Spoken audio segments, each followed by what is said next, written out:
We found that overpayments of $4.6 billion were made to ineligible individuals.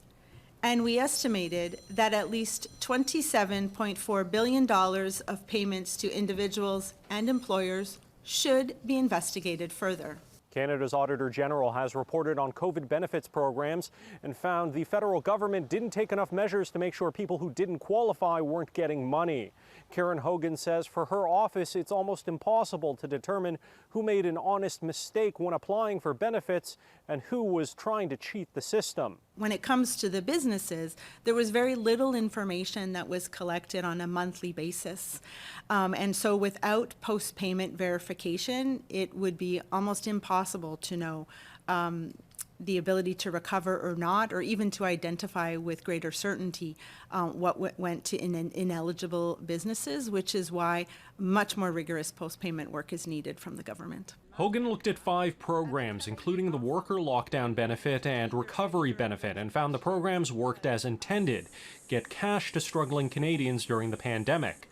But the programs also didn't try to verify application information before or after payments, and the time limit for getting that cash back is fast approaching. I think the Liberals need to present a plan first, like I said before. We have not seen a plan of what they intend to do. So for us to speculate on what we would and wouldn't support, we haven't seen a plan yet from the Liberal government. Federal Conservatives couldn't say how they'd resolve this issue, but say this is part of a bigger pattern of waste. It doesn't include businesses who were eligible to receive payments for which our party and other parties in the House said they shouldn't have been eligible to receive payments. There was almost $7 billion in wage subsidy paid to companies who then paid dividends. I can tell you I have no regrets. I think if I look at my own riding of Delta, businesses, many only exist today because of the work that we did around the wage subsidy. Liberal cabinet ministers seemed confident the Auditor General validated their policies, but the federal government at this time is only partially accepting an auditor recommendation to increase verification of possible CERB fraud cases.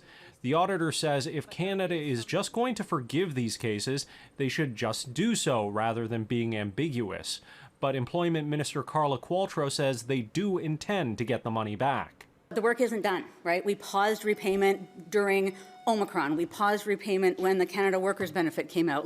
We're trying to work with Canadians in very difficult time, and I wouldn't mistake a lack of aggressive pursuit for not doing it. It's just we're being compassionate. In Ottawa, Xiaoli Li, City News.